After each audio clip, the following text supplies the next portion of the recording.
बुद्ध पूर्णिमा क्या है, कब मनाई जाती है और क्यों मनाई जाती है। बुद्ध पूर्णिमा जो है तथागत गौतम बुद्ध से रिलेटेड है, यानी कि बौद्ध धर्म में आस्था रखने वालों के लिए बुद्ध पूर्णिमा एक प्रमुख त्यौहार है। जो बुद्ध पूर्णिमा है यह बैसाख महीने की पूर्णिमा के दिन मनाई जाती है। बुद्ध पूर्णिमा बैसाख महीने की पूर्णिमा के दिन मनाई जाती है। 2023 में 5 मई को 2023 में 5 मई को बुद्ध पूर्णिमा मनाई जा रही है। बुद्ध पूर्णिमा हम लोग इसलिए मनाते हैं क्योंकि बुद्ध पूर्णिमा के दिन ही तथागत गौतम बुद्ध का जन्म हुआ था और इसी दिन इन्हें ज्ञान की प्राप्ति हुई थी और इसी दिन इनका महापरिनिर्वाण हुआ था। जो तथागत गौतम मतलब बुद्ध पूर्णिमा जो थी बुद्ध पूर्णिमा के दिन 3 चीज़ें हुई थी। एक तो तथागत गौतम बुद्ध का जन्म हुआ था, इसी दिन इन्हें ज्ञान की प्राप्ति हुई थी और तीसरी चीज़ थी कि इनका इसी दिन महापरिनिर्वाण हुआ था, यानी तीनों चीज़ें जो होती है बुद्ध पूर्णिमा के दिन ही हुई थी।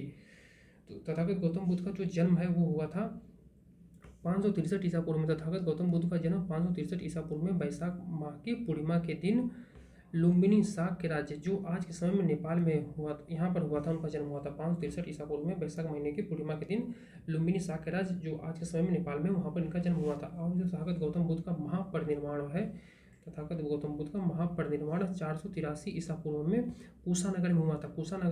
80 वर्ष की अवस्था में कुशानगर में हुआ था। कुशानगर जो है इस समय उत्तर प्रदेश का कुशीनगर जिला है। कुशानगर जो है उत्तर प्रदेश का, मतलब इसका नाम कुशीनगर हो गया है, जिला है, तो ये उत्तर प्रदेश में पड़ता है ये।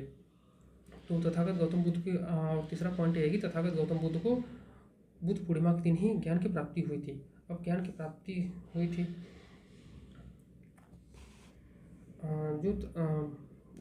ऐसा कहा जाता है कि भगवान गौतम बुद्ध को ज्ञान की प्राप्ति पीपल के वृक्ष के नीचे हुई थी। अब पीपल के वृक्ष का क्या तात्पर्य है? पीपल के वृक्ष के नीचे ही ज्ञान की प्राप्ति हुई थी ऐसा कहा जाता है, लेकिन इसका यह कतई मतलब नहीं है कि किसी और वृक्ष के नीचे बैठते तो ज्ञान की प्राप्ति नहीं होती। यानी कि मेरे कहने का मतलब यह है कि इसका मतलब यह है कि जो पीपल का वृक्ष होता है, उन्होंने पीपल के वृक्ष को तथागत गौतम बुद्ध ने पीपल के वृक्ष को प्रेफर किया होगा, क्योंकि पीपल का वृक्ष जो होता है एक तो बड़ा होता है, छाया देता है। यहाँ पर अगर धूप भी लग रही है तो यहाँ पर 2 से 4 10 लोग बैठ भी सकते हैं, बरसात में कोई दिक्कत नहीं होगी। मेरे कहने का मतलब है कि यह एक अच्छा शेल्टर की तरह काम करता होगा, मतलब एक आश्रय का काम किया होगा, इसलिए पीपल के वृक्ष को उन्होंने प्रेफर किया होगा। बस पीपल के वृक्ष का केवल इतना सा मतलब है, इसका और कोई और मतलब नहीं है पीपल के वृक्ष का कि पीपल के वृक्ष के नीचे नहीं बैठते तो तथागत गौतम बुद्ध को ज्ञान की प्राप्ति नहीं होती है, तो इसका वो वाला मतलब नहीं है। और इन्हें ज्ञान की प्राप्ति हुई थी, तथागत गौतम बुद्ध को ज्ञान की प्राप्ति हुई थी, ऐसा कहा जाता है कि बुद्ध पूर्णिमा के दिन इन्हें ज्ञान की प्राप्ति हुई थी।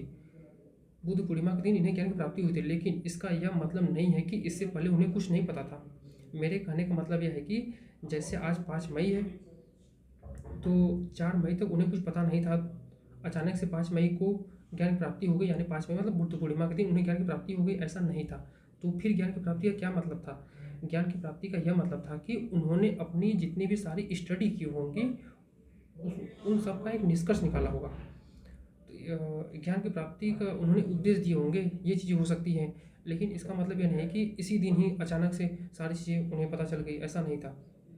सारी चीज़ें पता पहले से थी, लेकिन इन्होंने एक निष्कर्ष निकाला होगा, सारी स्टडी का एक सार जिसे बोलते हैं सारांश, सार निकाला होगा उन्होंने। तो इन्हें कौन सी ज्ञान की प्राप्ति हुई थी ऐसा तो जो तथागत गौतम बुद्ध को कौन सी ज्ञान की प्राप्ति हुई थी ये देखते हैं। जो गौतम बुद्ध ने कि इनका जो विचार इन्होंने विचार दिया, ये सीक्वेंस मैंने लिखे हैं कुछ, इसका मतलब ये नहीं कि पहला मैंने ये पॉइंट लिखा है, इसका मतलब ये नहीं कि पहले यही है, दूसरा यही, तीसरा यही है, तो कोई भी आगे पीछे हो सकता है। तो उन्होंने जैसे उपदेश दिया पहला कि यदि कोई आदमी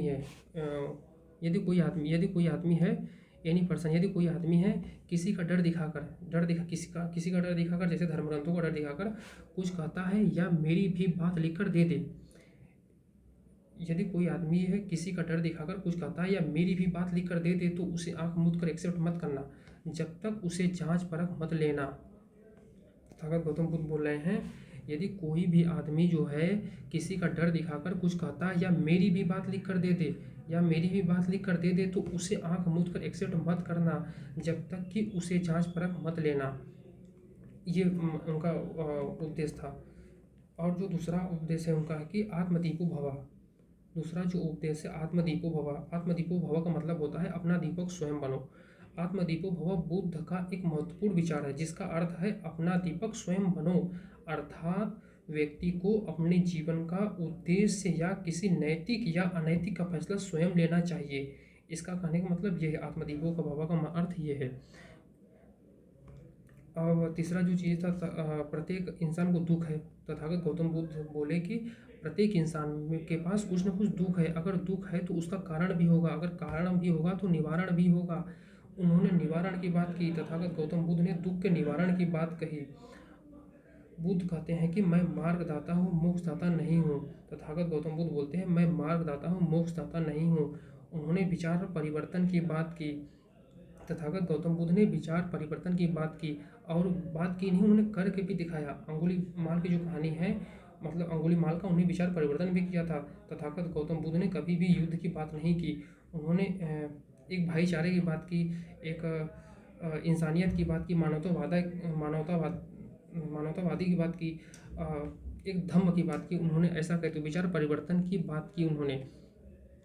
जो बुद्ध पूर्णिमा है बहुत सारे देशों में मनाई जाती है, जैसे कि भारत में मनाई जाती है, चीन में, नेपाल में, सिंगापुर में, वियतनाम में, थाईलैंड में, जापान में, Cambodia, Malaysia, Sri Lanka, Myanmar, Indonesia, Pakistan इत्यादि बहुत सारे देशों में बुद्ध पूर्णिमा मनाई जाती है। और जो सबसे बड़ी किसी महापुरुष की जयंती मनाई जाती है तो वो है डॉक्टर भीमराव रामजी अम्बेडकर, जो विश्व की सबसे बड़ी जयंती है। 55 से अधिक देशों में बाबा साहब की जयंती मनाई जाती है।